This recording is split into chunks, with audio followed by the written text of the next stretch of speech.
প্রিয় দর্শক, সাবেক প্রধানমন্ত্রী শেখ হাসিনা কিছু হাস্যকর বক্তব্য দিলেন। সাবেক প্রধানমন্ত্রী শেখ হাসিনা বলতেছেন, আবু সাইদকে গুলি করলো পুলিশ। সেখান থেকে আবু সাইদকে যখন ছাত্র সমন্বয়কটা নিয়ে গেল, সেখানে কোনো রক্তের দাগ পাওয়া গেল না। তাহলে এই আবু সাইদ কিভাবে মারা গেল?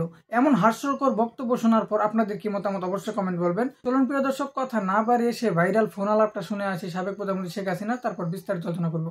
কথা বলে সেখানে একটা ভিডিও দেখালো। হ্যাঁ, খুব স্বাভাবিক, এটা মানুষের সেন্টিমেন্টে লেগেছে যে তাকে পুলিশ গুলি করে বেরিয়েছে। এখানে আমার প্রশ্নটা হচ্ছে, তাকে যদি পুলিশ গুলি করে থাকে, তো গুলি খাওয়া একটা লোক এরা টেনে নিয়ে গেল, এখানে কিন্তু কোনো রক্তের চিহ্ন দেখা যায়নি। দ্বিতীয় কথা হচ্ছে যে তার সঙ্গী সাথে তাকে টেনে নিয়ে গেল, কোথায় নিয়ে গেল?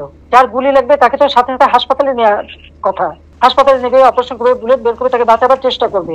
আবু সাইদকে কিন্তু হাসপাতালে নেয় নাই, নিয়েছিল প্রায় 4-5 ঘন্টা পরে। 4-5 ঘন্টা পরে হাসপাতালে নেওয়ার পর ডাক্তাররা যখন চিকিৎসা করে তখন সে মৃত্যুবরণ করে।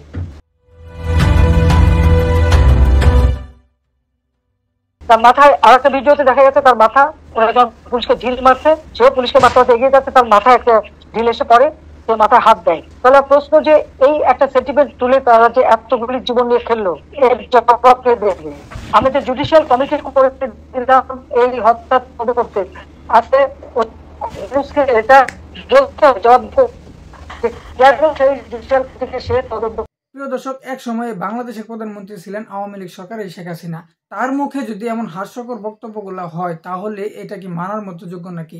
অবশ্যই কমেন্টে জানাবেন। তিনি যেভাবে যুক্তি দেখালেন যে আবু সাইদ যে মারা গেল, তাকে গুলি করা হলো, সেখানে কোনো রক্তের দাগ পাওয়া গেল না, তাহলে তার কথায় বোঝা যাচ্ছে যে আবু সাইদকে মেরে ফেলা হয়েছে, আবু সাইদকে কোনো গুলি করা হয় নাই। এই বিষয়গুলো আপনাদেরকে মতামত অবশ্যই কমেন্টে বলবেন। নতুন নতুন আমার নিউজগুলো সাবস্ক্রাইব করবেন, ভিডিওটি ভালো লাইক দিবেন।